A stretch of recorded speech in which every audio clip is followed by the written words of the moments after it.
Welcome everyone to Miami University of Ohio, not the Florida version.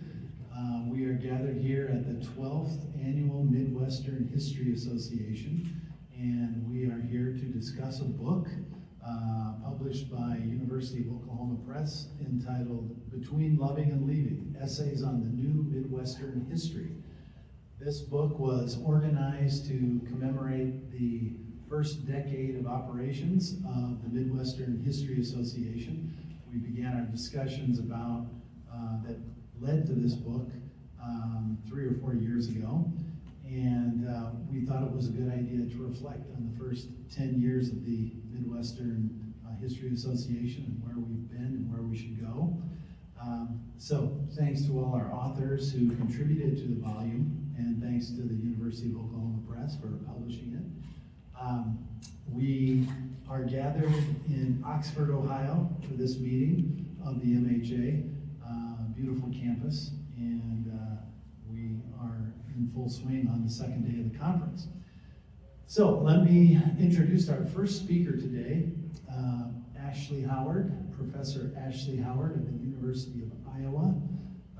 Ashley is an Omaha native, and she has published in many academic journals, including Middle West Review. I would like to point out the most recent issue of Middle West Review was just published. And this fall, the issue will have the materials from a recent conference in Sioux Falls, South Dakota, that was held last fall, reflecting even more on the field and where it should go. Before I turn it over to Ashley, I would just like to add that she recently published a major piece of Midwestern history. It was a treatment of Omaha, Nebraska during the 1960s and covered the protests that took place in the city, particularly as they relate to race. And that was recently published by University of Illinois Press. Thank you so much. Good morning, everybody. No, we're after lunch now, so good afternoon. It's a joy to be here. I always love coming to the Midwest History Association. And the piece that I actually wrote for John opens with this. I have for those of you who live in the Midwest, there is a t-shirt shop based in Iowa City, which is where I'm based, and it's called Ray Gun, and they have all these like great, witty, Midwestern-centered t-shirts, and I have a bright blue one that says, "Yes, there are Black people in Iowa," and I love it because it's arresting, and I get to talk to people about my research, and what John really provided me with this chapter is to think about what it means to tell Black history from the perspective of Black Midwesterners, and to really think critically about what are the sources we use, what are the stories that we tell, and how do we tell those stories, for what agendas do we tell those stories. So I'm just going to kind of read little bits and pieces from the chapter as it relates to this kind of question that I was thinking of.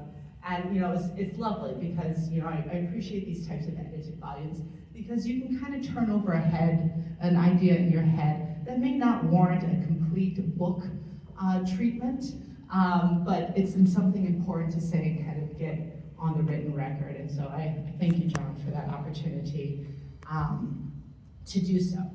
So while research that recovers the contributions of Midwesterners of color are critical, scholars must also work to decenter laudatory or exceptional narratives to capture the full spectrum of the Black Midwestern experience, including anti-Black violence, Black joy, and everyday Black life.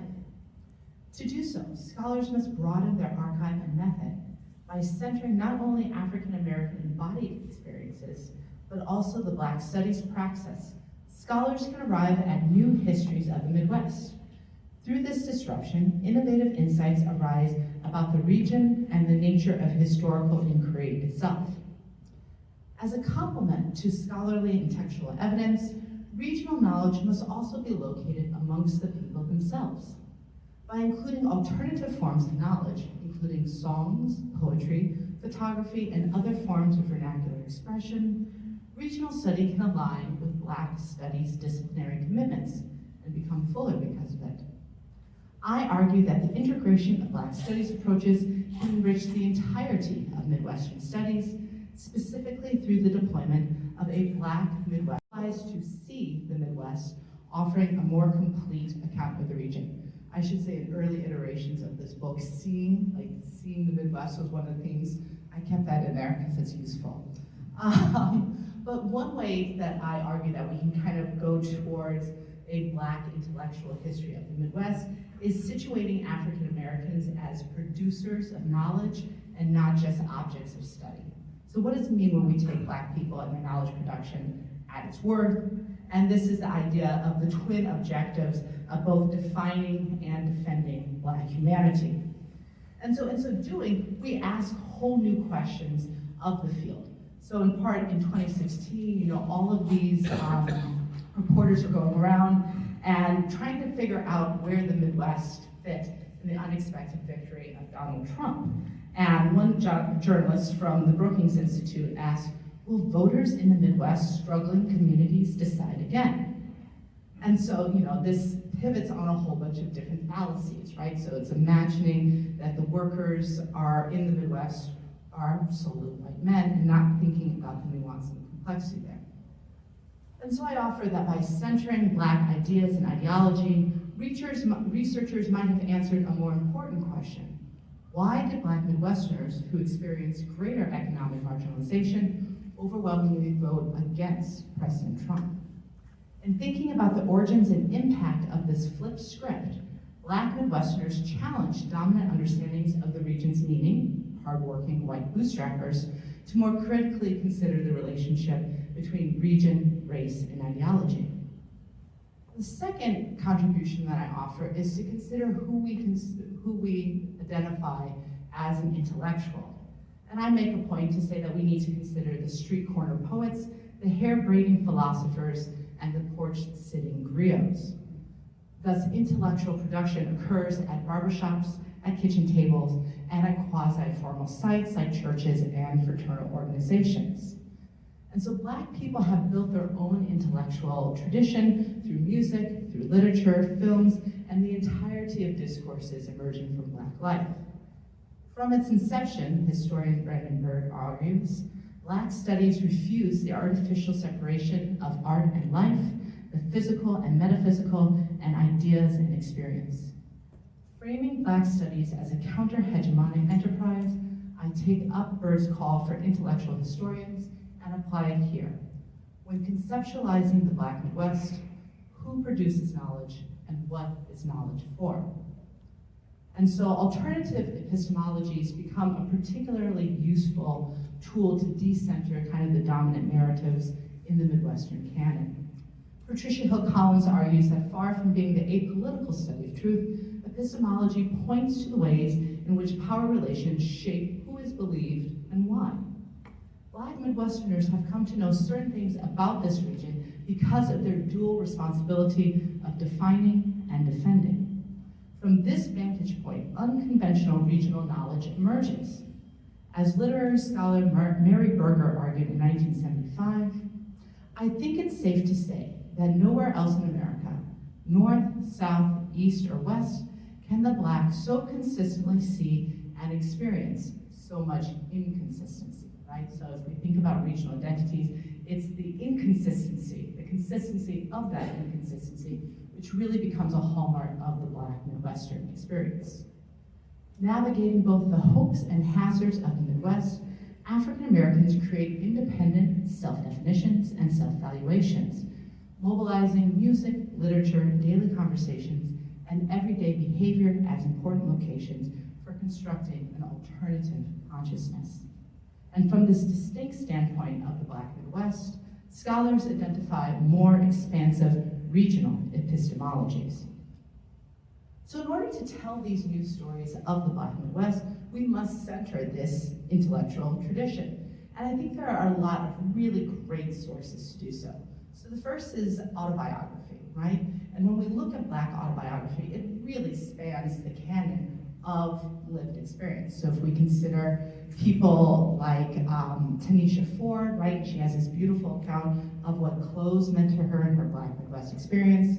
We think about Margot Jefferson's accounts of Chicago being part of the Black elite there, or if we consider the life of James Cameron, who was one of the survivors of the Marion, Indiana lynching, right? This really runs the gamut of the 20th century in thinking of the Black experience. When we look at autobiography, we can also discover the intra-regional lives that Black Midwesterners have.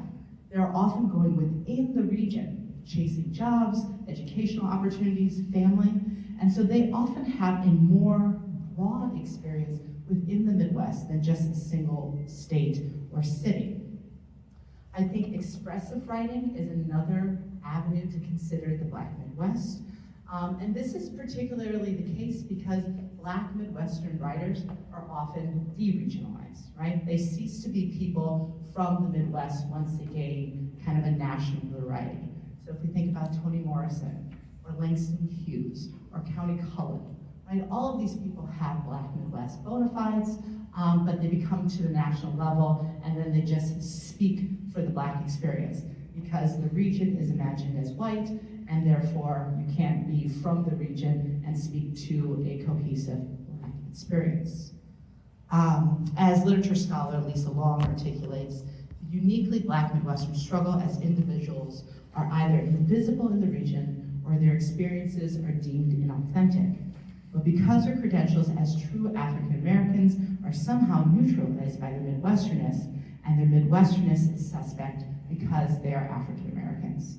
This is to say that they are at home neither in race nor region because those two things are uniquely qualified. As comedians are coming from the Midwest, Richard Pryor, Dick Gregory, Amber Ruffin.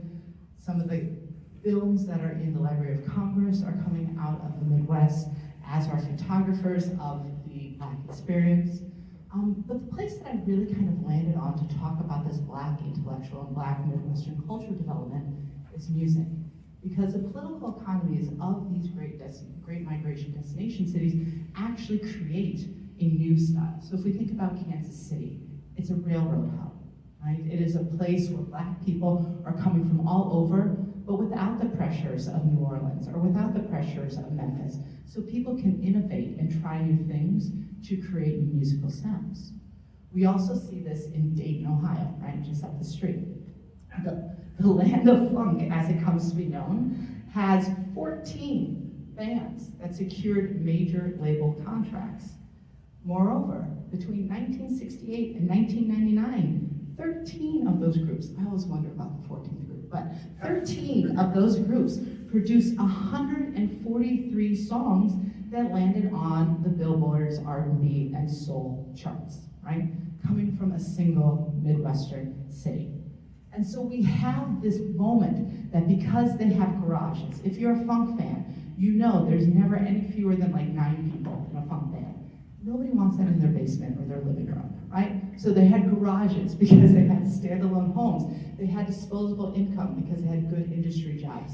So they could buy instruments for their children. They could send them to music lessons, right? So all of these things are particularly rooted in a Black Midwestern experience.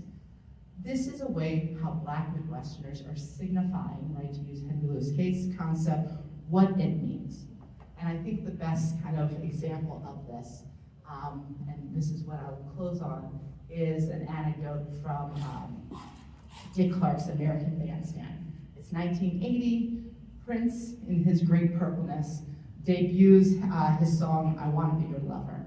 And so Dick Clark comes in off of it, just all flustered, and says, where did you learn how to do this in Minneapolis?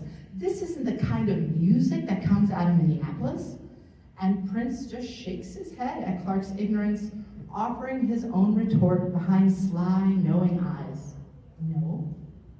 And so the outlandish costumes, the elaborate set designs, and the sheer pleasure of the groove all provided alternative ways for Black Midwesterners to see themselves and to be seen in the American context. A direct outgrowth of this disbelief that Minneapolis or anywhere else in the Midwest could in fact He's so damn funky. So thank you very much. Actually, I hope somebody writes more extensively about the Dayton sound. That would be very fun to read. Maybe someone has. Your mention of Prince makes me think of a couple of years ago, the journal Middle West Review had a cover story about Prince, and the article was titled Prince and the Minneapolis Mystique, which is a great read about one artist's connection to a Midwestern city. So we're talking about this new book of essays about Midwestern history. I wanted to mention some comparable titles. The first ever Midwestern History Association conference in Michigan also yielded a book called Finding the New Midwestern History. That was University of Nebraska Press, and it's a great companion to this if you're new to the field and want to get a sense of the contours of it. And also, last year, the Oxford History of the Midwest came out with 38 chapters on various aspects of Midwestern history, so I commend that to you. Our next speaker, many of you know, Doug Hurt, longtime professor of history at Purdue University. One of his many books was titled Agriculture in the Midwest, 1815 to 1900, which won one of the first book prizes offered or awarded by the Midwestern History Association, the John Jurdy Book Prize. He's also author of books such as Agriculture and Slavery in Missouri's Little Dixie, which won the Theodore Saludos Memorial Book Award from the Agricultural History Society. Doug is also the publisher of The Great Plains during World War II and Food and Agriculture during the Civil War, which also has received a great deal of recognition. And since we're in Ohio, we should mention Doug's book, The Ohio Frontier Crucible of the Old Northwest, which was a History Book Club selection. Please welcome Doug Hurt. I'll put this mic here. I'm kind of noisy. I hope that you can hear me adequately. Once again, John Lauck has provided us with an excellent collection of essays that touch on many of the central issues that concern historians of the Midwest today. The endnotes are as valuable as the text because they inform us in great scholarly detail about the building blocks for the essays, but also for the field. What better place to begin any research project dealing with the Midwest? I say research project because John's previous book, titled The Good Country, also provides a sweeping overview of a way to think about the significance of Midwestern history. For me, it offers an intellectual foundation to understand more fully the placement of my own work and that of others in the grand panorama of Midwestern history, as does Between Loving and Leaving. In this book, Between Loving and Leaving, we are given a rigorous overview of the status of the field for research. Notice I did not say teaching, a matter that I will discuss in a moment. Here we have cogent essays about the intersection of race, class, and ethnicity, about experiences in religion, about the flexibility of gender roles, about the significance of the environment, about geographic identity, about small towns, about literature and art, often regarding geography and the environment, and the place of people in it. Every year, scholars from a host of disciplines add new building blocks to our puzzle or story of what the Midwest was or is. In my own field is a perfect example. Some of the most recent work has dealt with the agriculture of the Midwest in regard to foreign affairs and American diplomacy. Other special areas also have much to consider, seemingly on a never-ending and rapid basis. Clearly, anyone who teaches or plans to teach a course on the history of the Midwest has much to draw upon.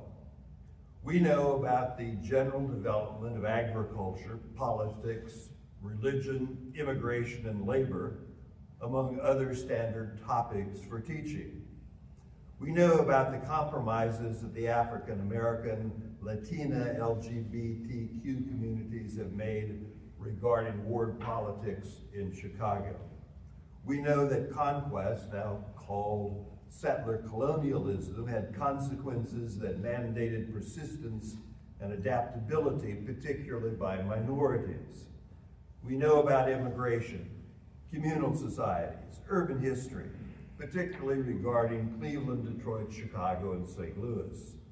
We know a great deal about city and state politics, as well as the great migration of the African American community, although more needs to be done about African American farmers and rural communities.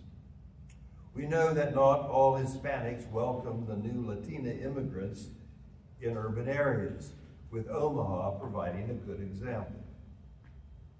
And we know that not all Latinas vote Democratic.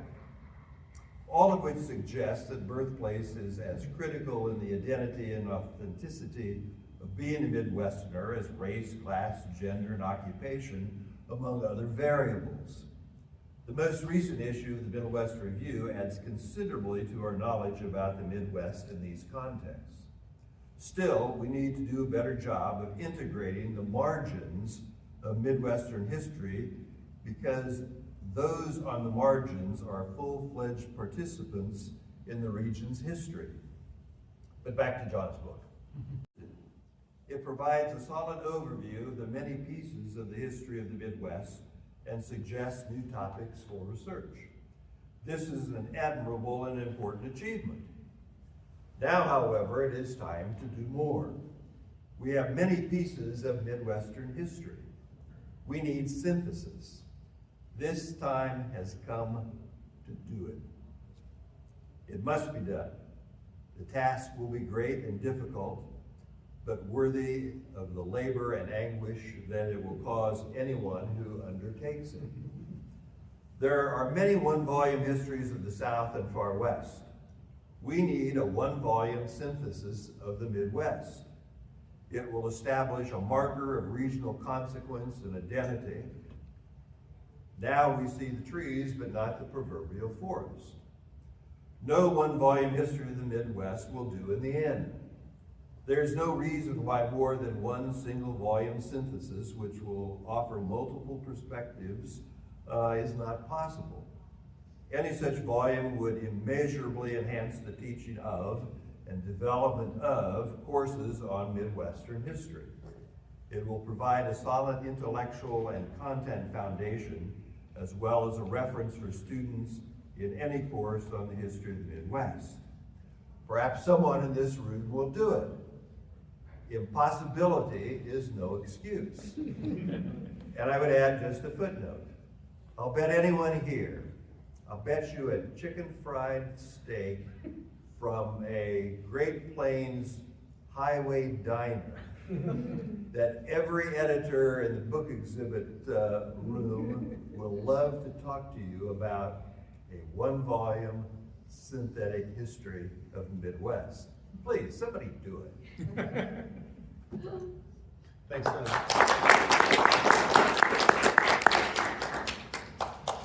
The title, I should have said this at the beginning, but the title, Between Loving and Leaving, is drawn by the chapter by Andrew Seal, who teaches at the University of New Hampshire, but he is a Hoosier native, so has thought about a lot about the Midwest throughout his career. And he attempts to capture the ambiguity that some people face about, should I stay close to my home, which most people are attracted to, or should I go out into the wider world and try to accomplish certain things? But it also captures the element of the Midwest where, some people aren't great fans. So, but it's a great interpretive essay, and I commend that to you. Our next speaker is Marcia Noe. Marcia teaches at the University of Tennessee, Chattanooga. She is originally from Wisconsin, and this isn't in the bio that she provided me, but you should know that Marcia is the maestro behind an organization at Michigan State University called the Society for the Study of Midwestern Literature. And their conference happens in late May every year. I started going about a decade ago, and I really love the conference.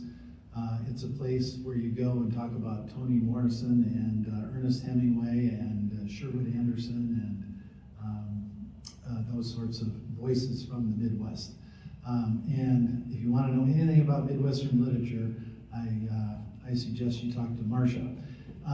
Lastly, I wanted to say that Ohio University Press, the publisher, has a table out here, and they are carrying Marcia's brand new book that just came out called The Innocent Midwest. What's the subtitle?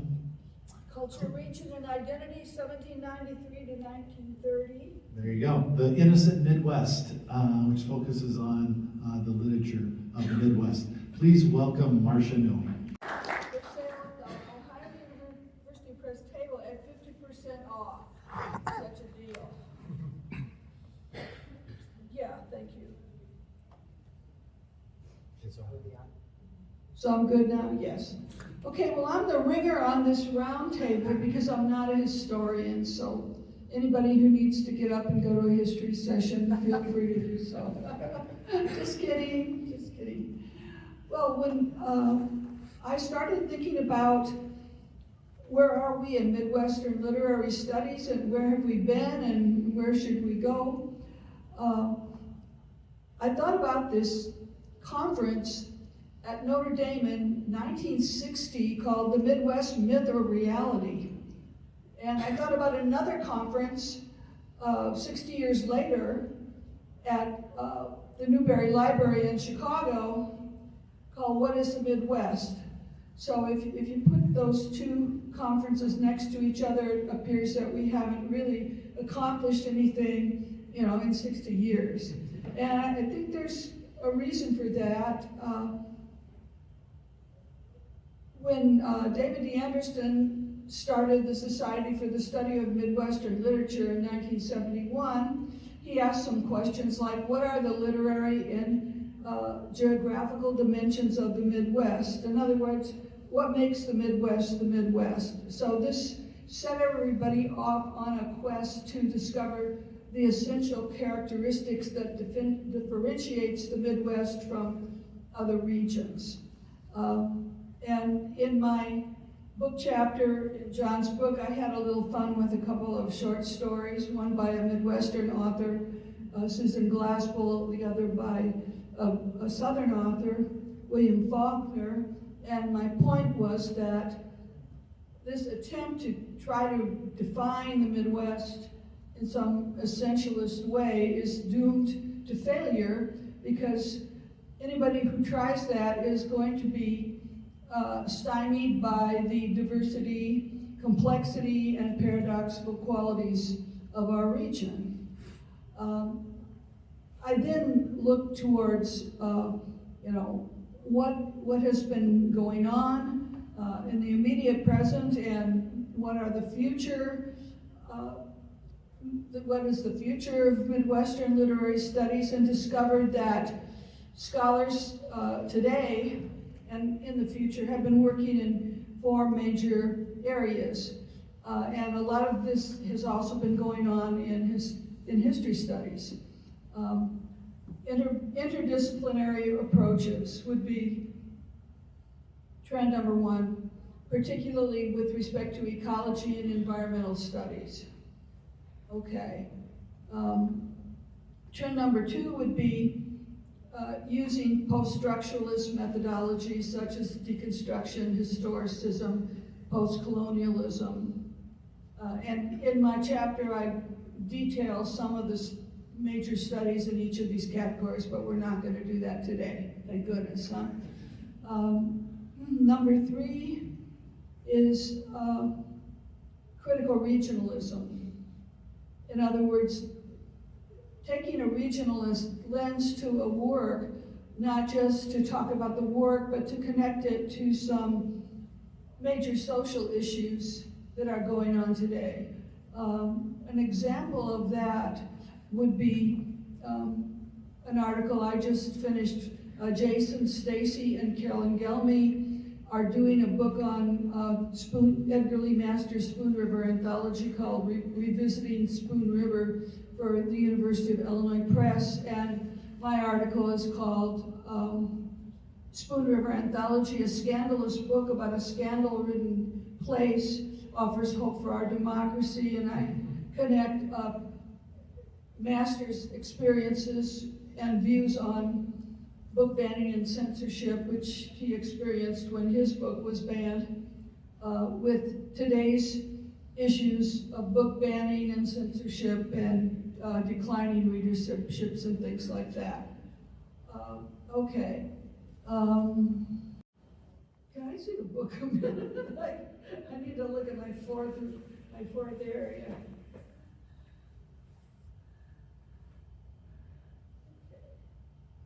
Structuralism, disciplinary. Oh, trans-regional and transnational approaches, which a lot of that's been going on in history studies also. So then those four areas in contemporary Midwestern literary studies, interdisciplinary approaches, critical regionalist approaches, post-structuralist approaches, and transnational and transregional approaches form the basis of Midwestern literary studies today. So we have, by and large, moved away from first stage essentialist approaches to more contemporary approaches. Okay, so that's about it.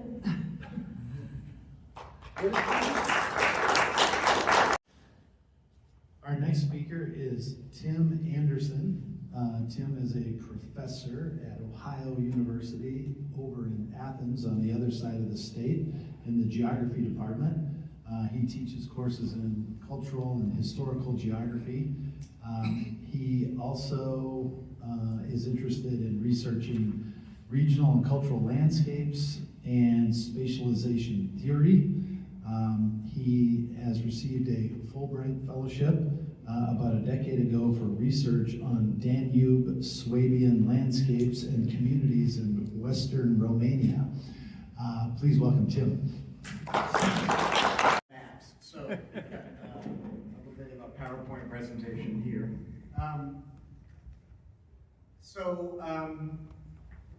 Thank you to John for this really wonderful book, and thank you for the invitation to contribute to it. So John asked me to say a few words in my contributing chapter about how geographers have historically approached the Midwest as a region. And of course the region is very important to geographers. It's usually the adage goes something like the region is to geography as the era or period is to history. So it's a way historically that geographers make sense of the world. The Midwest is one of the regions that I've been very interested in writing about and thinking about, but it's only one of a number of regions in the United States that are, I think, best characterized as vernacular regions or perceptual regions. That is, they're really mostly in the minds of either people living in the region or maybe outside of the region. And so it's open to, where it is open to critique and constant reification, right? So anyway, what my chapter is really a historiography of geographers and how American cultural geographers have approached the study of the Midwest. And so if you go back to usually what I call the traditional era, which would run something like around 1920s to around the mid to late 1970s, cultural geography was largely defined by structural empiricism. That is, cultural geographers saw themselves as scientists of the landscape, right? And the cultural landscape as the part of our surroundings created by human beings on top of the physical landscape. So the idea was that we can look at subsequent layers or sequences of layers in the cultural landscape, and we can peel those back and look at things, objects, material objects in the landscape to understand the quote-unquote culture of the people who created those landscapes. And that might tell us something about past migration patterns, about cultural ideals. I do culture because, right, there's really no such thing ontologically as culture. I think most folks would say these days. But it nevertheless is a concept. So geographers during this structural empirical era tended to produce books and articles like I have up here, focusing on material objects in the cultural landscapes as proxies for past migrations, for example. So here's this barn, and that is a Pennsylvania German bank barn, and more than that, that's a Schweitzer variation, and that comes ultimately from the Prättigau area of southeast Switzerland, right? And so the Bible on that book, written by a geographer over at Kutztown University in Pennsylvania, traces the ultimate origin. So one of the things that during this period was this fascination with uncovering the ultimate origins of things. Where did that come from? Who built those? Why? And where can you find those? So he mapped out every Pennsylvania German bank barn in the country and drew a bunch of arrows linking them up, right? So his argument was, if you see one of these in the cultural landscape, wherever it might be, you can probably bet your bottom dollar that people with Pennsylvania German ancestry either made that or someone, the carpenter, was from that background or whatever, right? So this for 50 some years, this was what American cultural geographers busied themselves with doing, mapping out different types of barns in minute detail, right? Going out in the field and looking at these things. Or looking at things like settlement patterns. Hildegard Bender Johnson's book on the rectangular survey system, the public land survey system, and the meanings encoded in that and such. Between about 1980 and I would say the late 1990s, American historical and cultural geographers were really fascinated with understanding what, for lack of a better term, goes by historical settlement geography. And that is looking at where people settled, from where they came, where did they come from, where did they go to, and really trying to document that in minute detail using archival analysis, census data, Midwest biographies, right, that are very common in these Midwestern histories that occurred in the 1870s and 1880s, where they're going through and looking at all of those biographies and mapping these things out. And so the Midwest figured prominently in these two periods. One with looking at material objects in the landscape, and two with trying to understand regional migration patterns, either from going back to the Old World, coming over to the Americas, or focusing on from the East Coast into places like the Old Northwest and the New Northwest and beyond. And so a couple of scholars are kind of show up more often than not in the literature. One is John Hudson, his book Making the Corn Belt. He calls it the geographical history, right? So he's looking at the origins of those early settlers, mainly focusing on Anglo-Americans, Euro-Americans, and that is one critique, of course, of not only this era, but the era before it. And then probably the foremost American cultural geographer who's associated with the study of the Midwest is Jim Shortridge at the University of Kansas. He wrote this book, People in the Plains, Who Somewhere in Frontier Kansas, which is very much just like Making the Corn Belt, which is very much like Making the Heartland Quilt by Doug Meyer, or which is very much like Russ Gerlach's Settlement Patterns in Missouri. All of these were looking at one state and tracing the origins of the earliest populations, with a preoccupation with the rural and the folk and material culture that was created that made these places what they were, right? So focus on material culture and a preoccupation with Anglo-American and Euro-American settlement. So here are some examples from this. So this is Greg Rose, who spoke, I think, this morning, and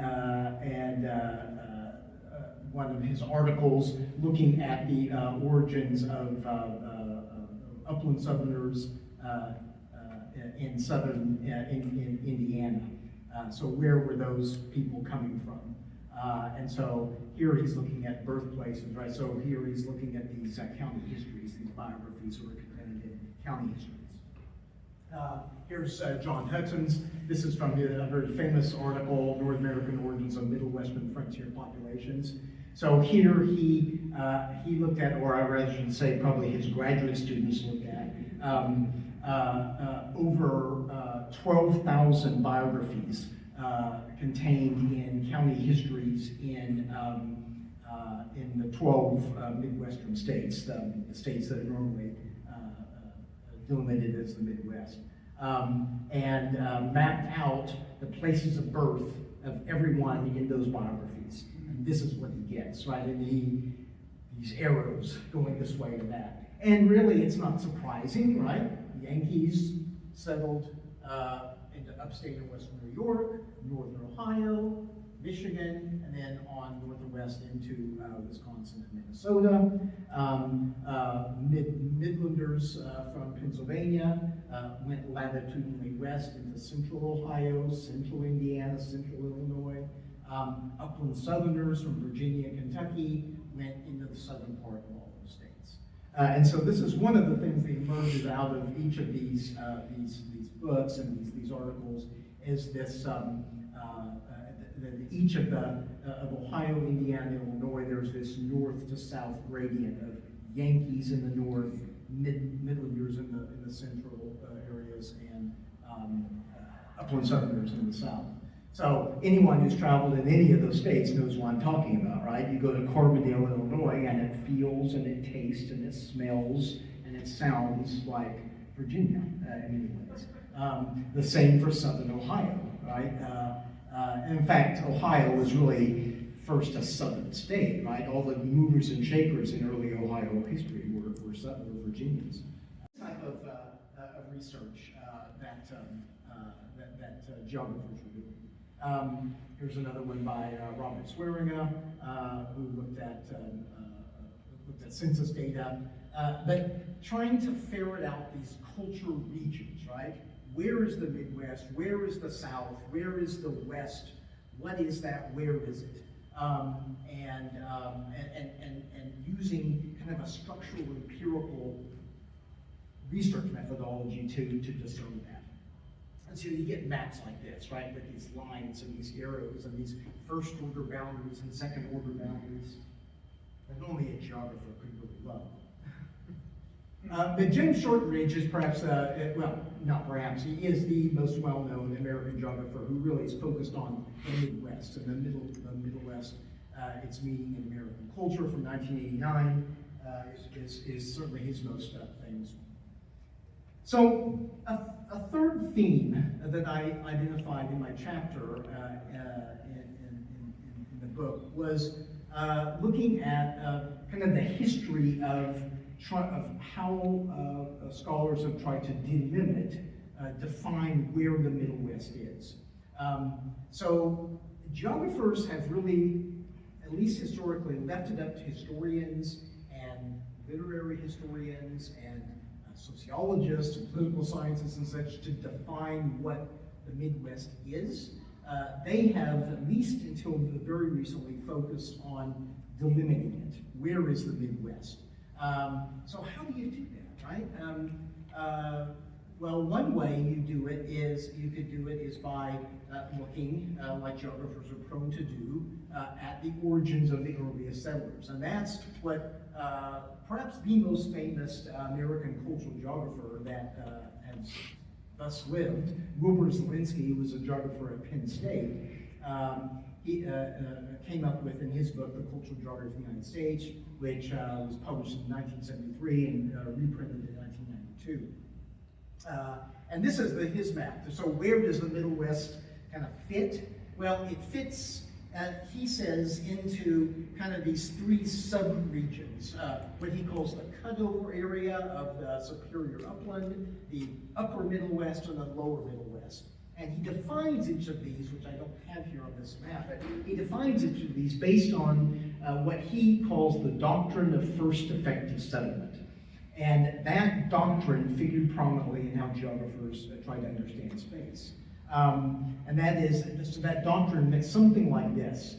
The first people to settle a previously unsettled area, no matter how small of a number they are, and to establish a, what was the term he uses, a viable society, a viable culture, will have a long-lasting imprint on that place, no matter if they leave and some other culture comes in afterwards.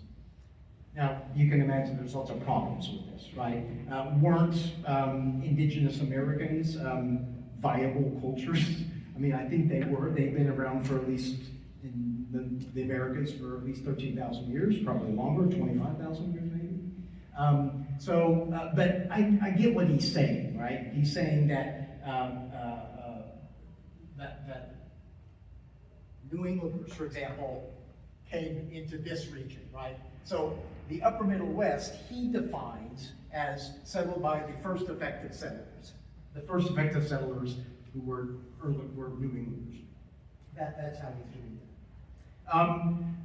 Later on, in 1981, The Nine Nations of North America by Joe Grow, who was a journalist, he attempted to, he made the argument that, look, these state boundaries, these boundaries that we have that follow latitude and longitude lines and such, really don't have any real meaning. That the real meaning is in these larger regional sets of ideals. And so for him, most of what we would call the Midwest was what he called the breadbasket, right? So he dives into some of these tropes, right? The rural agricultural tropes of the Midwest. And the eastern parts of the foundry, right? Well, I mean, I live right here, and I can tell you that's not the foundry. That is, if anything, Appalachia extended, right? The latest, and I think the best attempt to do this is Colin Woodard's book, American Nations. And it was first published in 2011, and he's since gone on to publish a number of books about this idea of nations, right? And so what he means by nations is a group of people with a shared past, shared culture, etc. And so for him, the Midwest is not this overarching place. It is, again, based upon the original settlers. He also kind of dives into this idea of first effective settlement. He also uses David Hackett Fisher's Albion Seed as a way of thinking about these early East Coast cultural regions and then these migrations out of those regions to specific places. So again, you have these boundaries that don't conform to state boundaries, and these boundaries, sometimes have some really interesting curves in them, right? So he puts St. Louis really in the Midlands, but East St. Louis, right, in Greater Appalachia. The southern part of Indiana, Illinois, Ohio in Greater Appalachia. He puts Columbus and Dayton and Cincinnati in Greater Appalachia. And so how does he do that? He says, well, look at the original early settlers. And his argument is that colored those places, music in terms of regional identity. So that's kind of where we're at right now in terms of what, how geographers kind of conceptualize of this. And so the latest is looking at bringing in post-structural social and literary theory and settler colonialism to kind of correct a lot of these assumptions, right, about the Midwest as being settled solely by Euro-Americans and European immigrants. And that speaks to what Ashley was talking about earlier. So I'll leave it there. Thank you so much.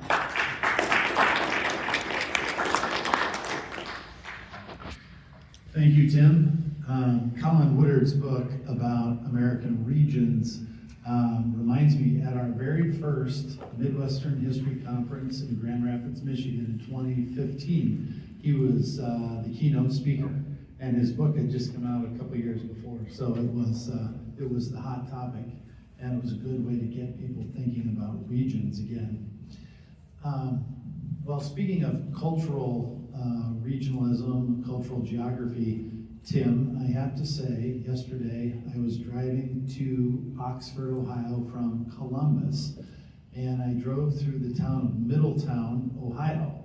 And I remembered that is where the author of Hillbilly Elegy came from. And I remember from that book that people moved into Middletown, Ohio from Kentucky and parts of the South to work in the steel mill there. And that steel mill ultimately closed, causing a lot of deindustrial pain.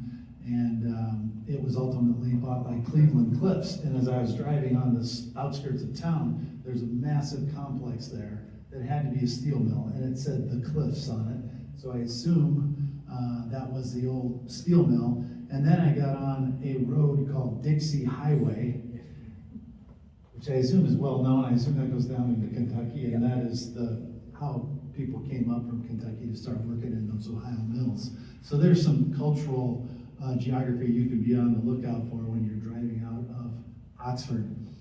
All right, well, we're gonna open it up to comments and questions from people in the audience.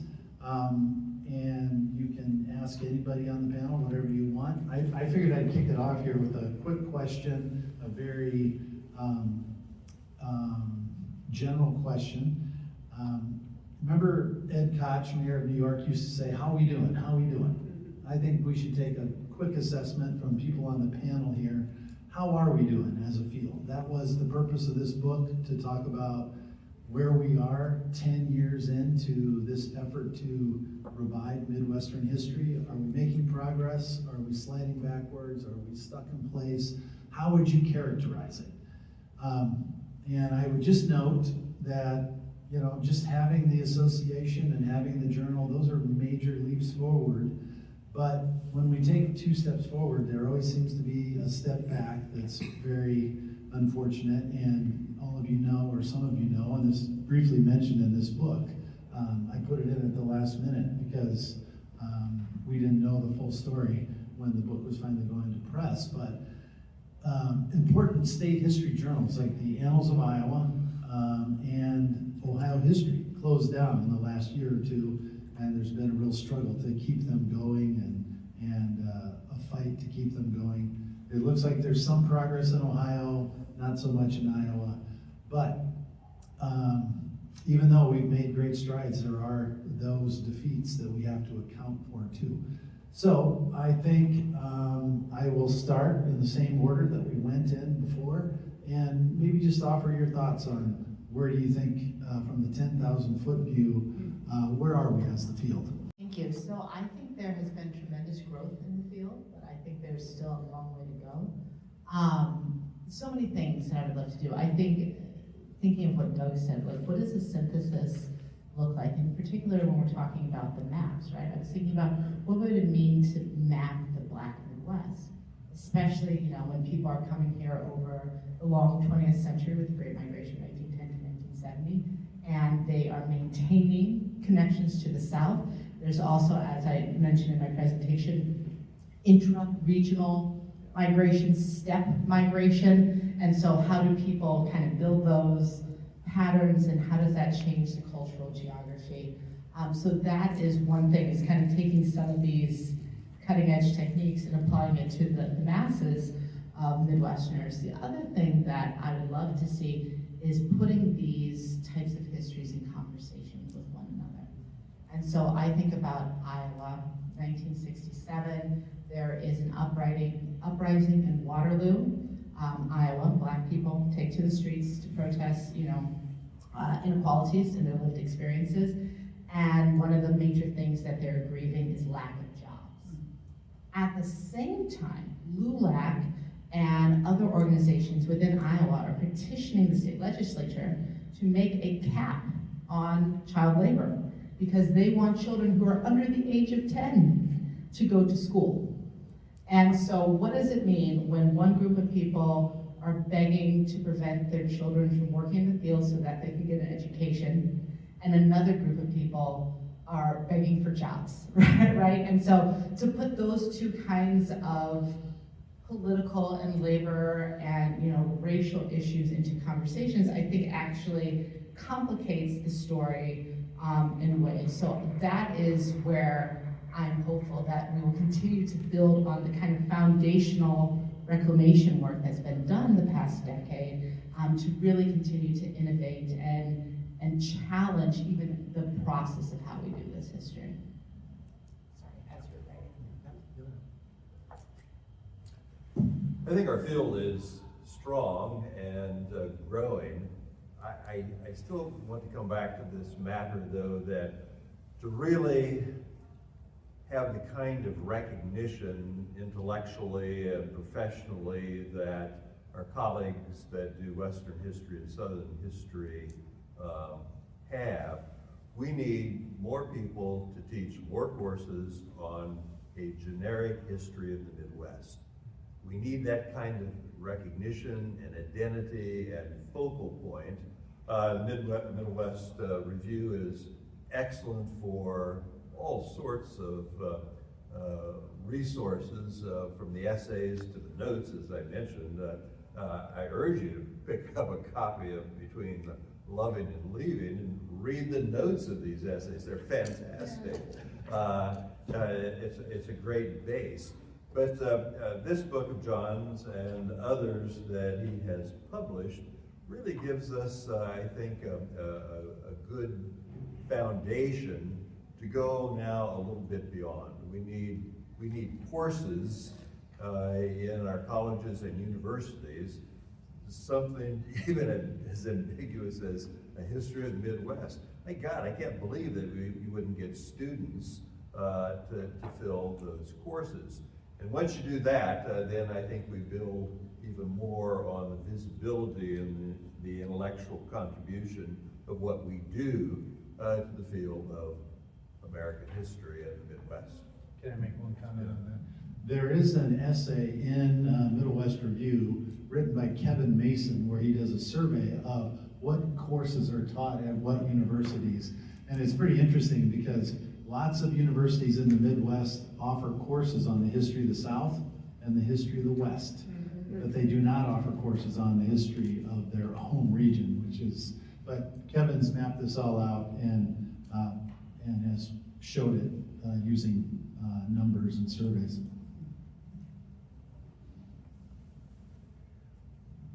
Well, keeping in mind again that I'm not a historian, what I would say about where we are is we're in a good place in terms of Midwestern regional studies, and we're in that place due largely to the efforts of this guy right here.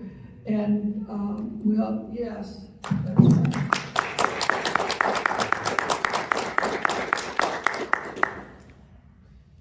it's amazing to me that since John published his first book, and I don't know that it was his very first book, but The Lost Region was 2013. Did you have it much before that, or?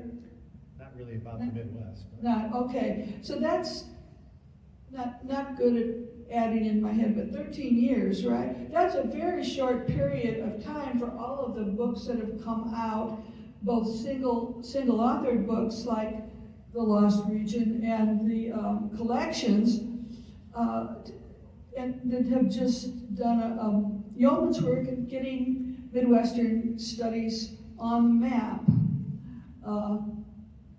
And I was going to say something else and I forgot what it was, so I'm going to just give Tim the, I remember.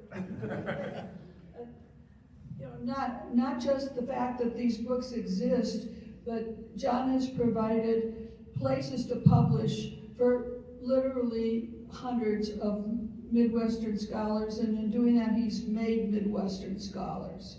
And the book he's doing with Michigan State University Press that will come out in 2028 on Midwestern, it's called Hearing the Heartland. Writers, what's the rest of it? Midwestern Writers Speak to the World.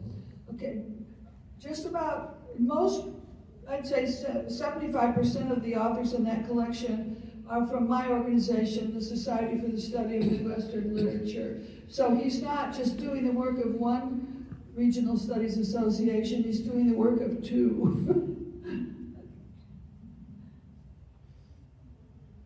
Yeah, so I jotted down a couple of things. I think in terms of like future research directions, one would be, I think, the use of taking advantage of current technologies, AI, and coding and things like that. In terms of, now here I'm thinking about geographers in terms of settlement history, and that's beginning to be done. So not just looking at census data, but looking at like the hundreds of millions of names in the family search database. So people are beginning to do that, beginning to build codes to query those databases to kind of test these migration patterns. My hypothesis is that they're going to find simply the same thing, right? This is going to prove it using not just a few thousand or tens of thousands, but millions of individuals. But who knows what might come out of that? I know that one thing that might come out of that is that my hypothesis that we would find that the Midwest is much more ethnically diverse from the very beginning than what we think or what we historically have thought. At least what the public thinks. I think that most academics would acknowledge that there are all these tropes involved in the Midwest, right, that I think are very influential politically at the national level. What is the Midwest? Cornfields, soybean fields, silos, German bank barns, on and on and on and on. But it's so much more than that, right? Stephen Kahn's recent book, right, made that argument, right, that where did a lot of the people who invented the first semiconductors come from? Farm boys from Nebraska, right, at Bell Labs in Silicon Valley. Anyway, I'm getting off topic, but like challenging these tropes, right? I think we need to do more of that. Those tropes are important, and they're important politically and in terms of identity, regional identity. But I think that we do ourselves a favor to kind of deconstruct some of those tropes. One of the ways we could do that is by looking at, like for example, rural African American settlements in the Midwest, right? And Ashley, you touched on this, and this is a history that really is 2026, and that history is just now really beginning to be written. I'm thinking of Annalisa Cox's book, The Bone and Sinew of the Land. That she identified a minimum of 300 settlements in mainly Indiana and Illinois, that were populated by black landowners. This is antebellum, right? This is before the Civil War. We're talking about the 1830s, 1840s. So that history, that kind of the ins and outs of that, the details of that settlement history are, I think, the ins and outs of the details are yet to be written. I know that southern Ohio, southeastern Ohio is filled with these. And like local people know about them, right? You know, you ask local people and, oh yeah, go here. And wow, there is some, it's really, and it's the story of the United States, right? Which is multi-ethnic and from the very beginning. So there are, I think in the histories of those small multi-ethnic little farming towns is in places like southern Ohio, southern Indiana, southern Illinois, it's a palimpsest, a microcosm of the country in general. So, yeah. I was just going to say, the journal would be very interested if Tim, you, or somebody you know could say something about how we harness AI to pull together all that data on settlement and where people came from, and we'd love to be one of the first places to publish some of that data and see if it does confirm what we think we know, Yeah. which I think it will, but I would love to talk with you more about that. I just was reminded, listening to Tim talk, of an old cultural geography exercise that I used to assign in class, because it was a nice 3 or 4 page article. And it was a cultural geographer somewhere in the 1960s took a questionnaire, and the questionnaire is very simple. Are you located in the Midwest? And he sent it out to thousands of postmasters. And he created a map based on what they said. And it was a circle that went out, halfway through the Dakotas and Nebraska and Kansas and, on the southern edge of Missouri, et cetera. It was very accurate. It was very interesting, and it fit with those maps you had up there. But that was a good way to organize some research. Okay, let's open it up to comments and questions. John Croft. First of all, thank you very much. This was an amazing panel. I feel like I took a lot of notes. I learned a lot from every speaker. The American Nations book, I want to just single that out. Years ago, I did a lot of international work talking to a Dutch counterpart, and he wanted to understand the United States, and that was the book I recommended to him, and he later thanked me for that. Yeah. One comment and then one question. Comment is, I'm just sharing regionalism from a very personal story. Is I've been living in a very dark region for a long time, Washington, D.C. I am now returning to Ohio, but I had to negotiate that with my New England-based wife, who grew up in Massachusetts. But we found a town in Ohio, it's called Granville, settled by Massachusetts natives, and she said, seems very much like New England. So that's a personal anecdote I just wanted to share. Question is this, I think it was Ashley, you talked, I took down the note, de-regionalized for a lot of it was the African American writers and artists felt de-regionalized.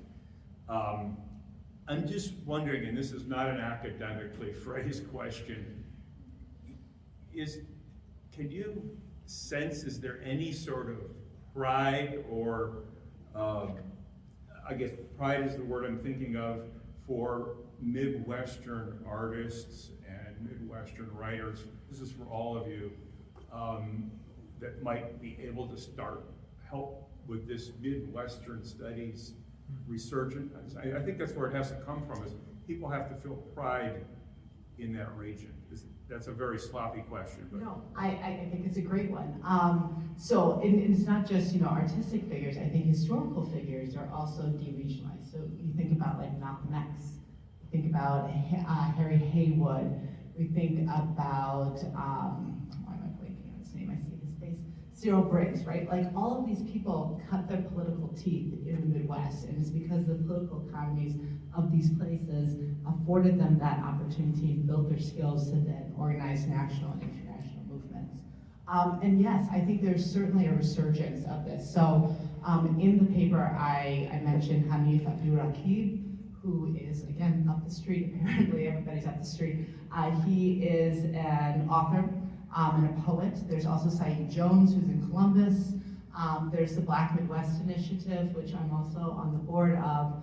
And we have been having symposiums and seminars in the summer of Black artists and activists and academics who are really kind of, thinking about this. And, I think people are talking about it in the spaces where they are, and perhaps it hasn't bubbled out to the mainstream.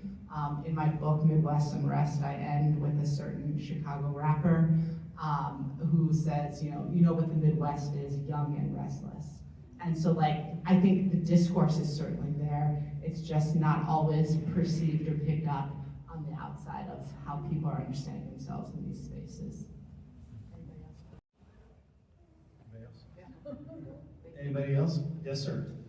Hi, my name's Gene Tisdall, and among other things, I think it's impossible to separate Midwest history from Indigenous history, and so, authors recently like Michael Witkin, Gene O'Brien, and tomorrow on a panel I'm on, John Vickers, who is a Miami historian.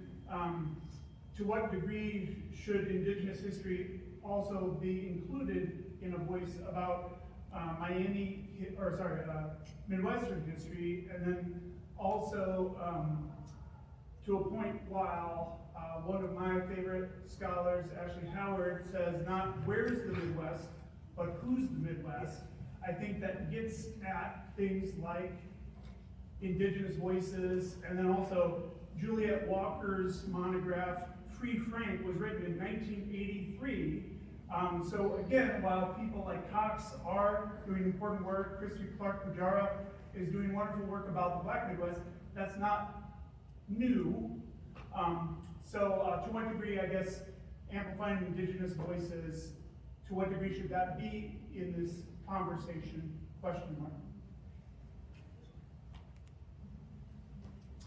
I will say chapter 2 is, unfortunately, Josh Jeffers wasn't able to join us, but his chapter is Native History, Popular Memory, and the New Midwestern Historiography, which is that chapter is very well done. But all the authors you cite too, they're very much a part of this conversation. And usually there are multiple panels about Native American history in the early Midwest. I actually had a book I was working on a few years ago. One of the peer reviewers said you should add a big section on Native American history in the early Midwest. Then I did that, and then we got to the final editing stage, and they said, you know what, we should probably cut that out. So after 18 months of work, so I cut it out and put it out as an article about the whole question of Native American history in the early Midwest. That ran in South Dakota History, which that journal does a lot of work on Native American history. So, other comments on this front? I do think, getting at that question gets at the core of how we understand it, right? So if we think about the trope, I love your discussion of the trope and how do we move past it, right? If we think about the trope of the disappearing Indian, right? Frederick Jackson Turner's thesis only works if we believe that. And if that is kind of the foundational theoretical framework for which this region is built, we need to grapple with that, and we need to grapple with the ways in which Indigenous people continue to make space and identities in this place that I think really troubles the water of, who is the Midwest and who do we understand of upholding these ideologies of these places.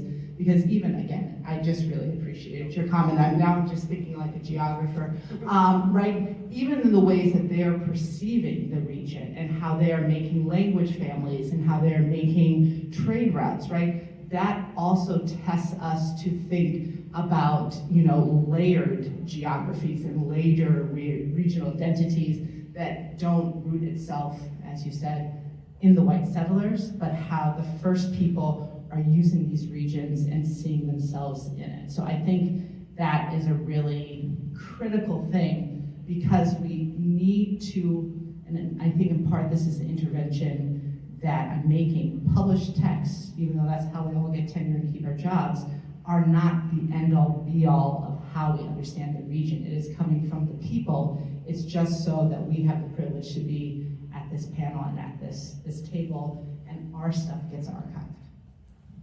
Space and place in terms of indigenous people in the Midwest. I think certainly that history, sort of a decentered history that